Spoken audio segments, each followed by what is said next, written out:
Now, the book does touch upon the concept of a minimum income guarantee scheme in a chapter by itself. And a lot of people have drawn linkages between what you write about the minimum income scheme in this book, Good Economics for Hard Times. Tricky, this one's for you. And NYAY. And one of the more intriguing questions, and I ask you this particularly because the book talks about this sort of low credibility that people feel in economists, is why there can be a sound professional idea that doesn't translate into effective politics. Now, obviously, you're not responsible as a professional for the campaign around NYAY, but that doesn't change questions about, okay, Abhijit, if you thought that was a great idea, why did it not resonate with voters? But I'll say two things. Yeah. One is that NYAY was the opposite of UBI. It had all the problems that UBI avoids, meaning it said it was targeted to the bottom 20%. And UBI, the U part of UBI, is precisely designed to not target anybody. Second, it was a lump sum transfer, meaning you get the same amount irrespective of whether you are 1% below the cutoff or 100% below the cutoff. That also is not in the spirit of UBI. UBI is supposed to be flat in a sense.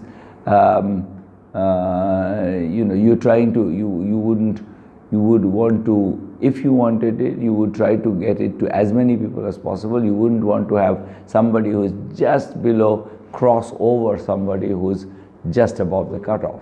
So it was not in the spirit of the UBI. It was not, for example, it was neither kind of tranched so that, if I'm just below 1% below the cutoff, I just get 1%. I don't get a flat sum. A flat sum. And nor was it universal. Nor was it universal. So it was designed in a way that was, I think anything we say in this book, it would not be that.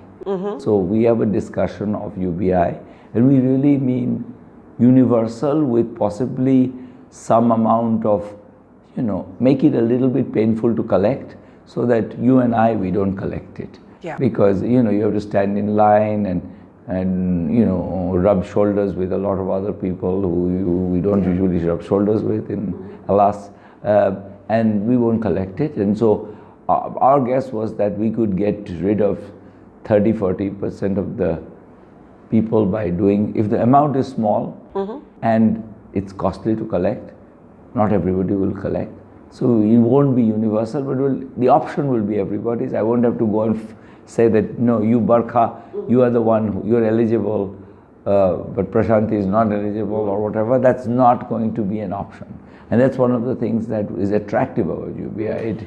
And this is so NYAY was not. I understand. I understand that NYAY was not universal and it was targeted and it wasn't giving a flat sum. But in a way, and I'm asking this as a layperson, I'm clearly not an economist, the philosophy driving it was guaranteeing X amount of income to a certain category of people identified on the basis of what they earn or how they're identified vis-a-vis, poverty.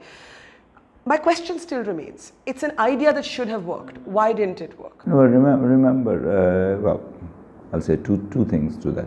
First, I think the nature of elections are that you go vote for everything.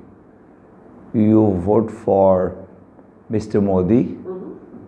You vote for each one of his policies. You may like some of them, you may not like some of them, but that's a package. That's the package you get. And it's not that you have a choice. You can either take him or somebody else then you don't get Mr. Modi. I think Mr. Modi was key in this election.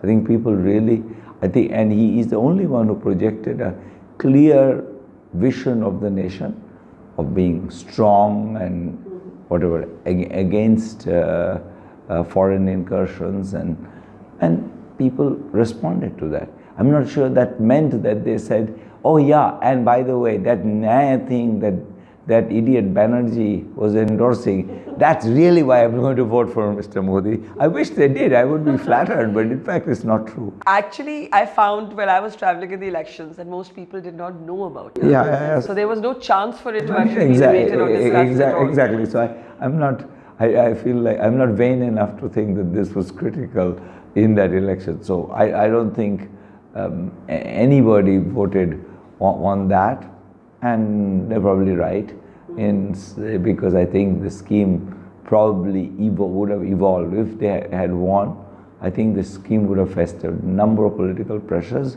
and would have evolved and become different.